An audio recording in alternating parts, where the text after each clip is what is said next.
Hi, good evening, everybody. We're going to wait till 7:07 to start the presentation, right? I like to start on the sevens, give people some time to come in if they are running a little late. Um, and while we're waiting, why don't you put something in the chat about what you expect to learn tonight, whether you're, what, sort of draws you to this topic, if you know something already about this topic, an experience that's connected to it.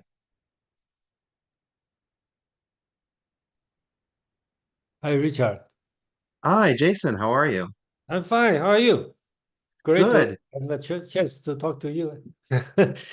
I hope that I don't screw the your Easter egg on this one.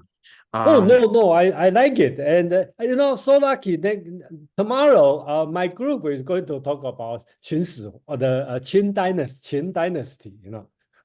wow. Yeah, Well, but how I'm not talking fortuitous. about it. I have another guy talking about, but our focus definitely will be totally different. I know he is focused on the Qin state history. That means before The coming to unification. an empire. I think he's focused on this. Okay, so Yeah. I think that's actually a brilliant plug. Jason is our resident philosopher, and he has spent several years going through different philosophical texts and treatises in East Asia, both in China and India. I encourage you, if you really want to delve deep into the subjects that we're just going to barely touch on today, this is the man to talk to. And yeah, all of his I videos like are your up. talk a lot because from you, I thought I can talk about history, but I find out it's different skill. So I'd better stay with philosophy would be better.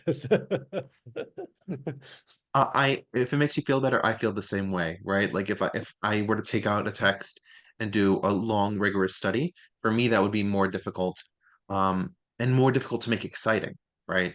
Yeah, Um, yeah. I think we have a different strengths, and then it's also find out same story, same text. You can have people with different background to talk about it. Okay, yeah, so absolutely. you have a different flavor. There's nothing right or wrong, but it's very interesting to see people's different angle. I really appreciate. That's why I try my best to join your seminar. Let's put it this way. Thank you. No, And I much actually, I appreciated. like it. Last time I heard you talk about the most of part of the Chinese history is disunion, then united, right? I would say it's one of those, it's like 55% disunited, I know 45% you united. that's you just do the simple math. That's true. But when I say that, I think most people just hate me to say that because but you just do the simple math. That's true. So Yeah, no, it's I think that at a fundamental level, right, when you get to the question of Sinicization, right, the unity of China through Chinese culture and Chinese identity, um, so much of that is built on the idea that there is one China, and that one China is organized in this bureaucratic state, and that is the natural way that China is. And I don't think that, while that is certainly a perspective on what China could be, I don't think that it's a recipe of what China is. I think what China is a geopolitical entity like any other geopolitical entity, and it's prone to its divisions and its problems like any other geopolitical entity. Um, and that, like, my series hopefully will reflect that. yeah, I would say I agree with you, but probably a lot of people disagree with you. So that's what I have to say.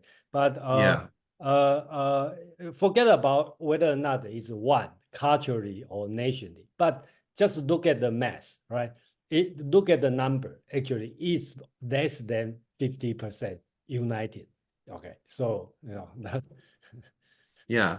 No, and I think one of the one of the interesting stories I talked about it last week was when um the Jurchen Jin defeated the Northern Song.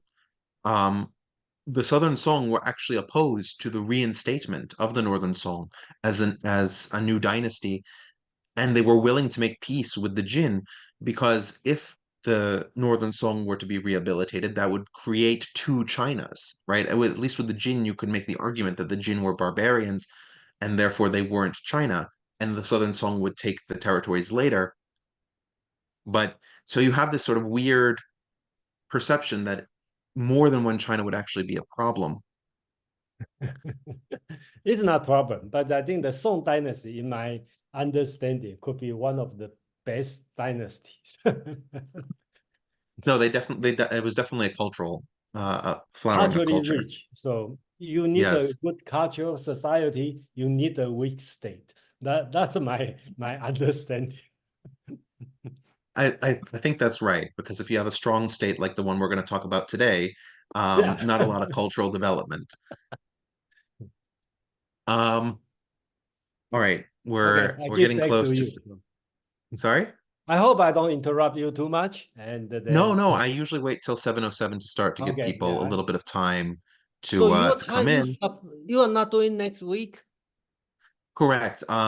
This series takes me a lot more time to research than my No, Middle Eastern series because I don't have the languages, I didn't get right? that. Could you try again? I did hear you. I didn't get that. Could you try again? Hold on. I have to turn off my. Oh, okay. I was like, do we have a Zoom bomber? I was like, I thought I did everything. But yeah, so this series will generally be every other week. I just had slides Oh, left it's over from every last other time. week, not every week. Yeah. So next week have no section. Oh, shoot, that would be difficult for me. So, hold on. Next week have no section. Oh, that'd be perfect. That's very good. Every other Thursday I have another meetup. So, Yeah. okay, All so right. 2 weeks from Yeah, so that sounds great. So I will be more engaged on your meetup. And one of the reasons is I try to take a global Eastern Asian view. yeah.